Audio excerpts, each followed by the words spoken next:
บายดีพ่อแม่พี่น้องนี่ก็มาพบกับบ่อจดเช่นเก่าเช่นเคยวันนี้ก็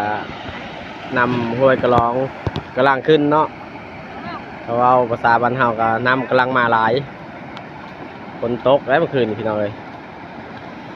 บ่คิดว่าฝันว่านำห้วยสิหลายตกค่อ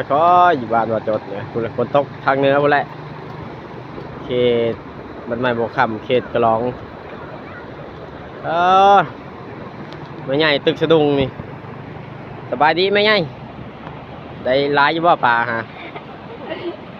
ว่าเพิ่นหัวคือสิได้ปลาใหญ่ได้ย่อเบิ่งย่อเบิ่งย่อเบิ่งย่อมาลุ้นกันพี่น้องบัดนี้ปลาครึ่งแท้โอ้พี่น้องมานี่ได้มันใบตองบ่แม่นปลาตองพี่น้องเอ้ย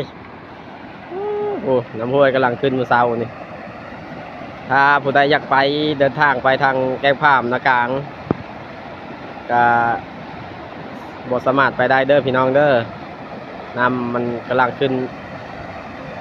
น้ำลายวันนี้บรรยากาศแล้ววันนี้บรรยากาศตึกเบ็ดพี่น้องเลยตึกเบ็ดตกเบ็ดเอาอะไรโอ้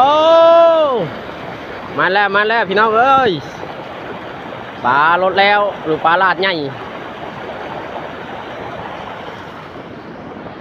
ได้บอกครับจะเฮ็ดพี่สร้างอันนี้โอ้ยนี่บรรยากาศได้พี่น้องนี่บรรยากาศตกเบ็ด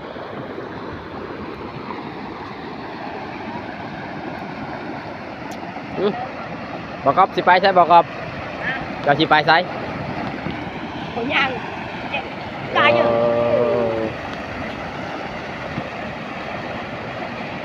ห้วยกระลองเด้อพี่น้องเด้อ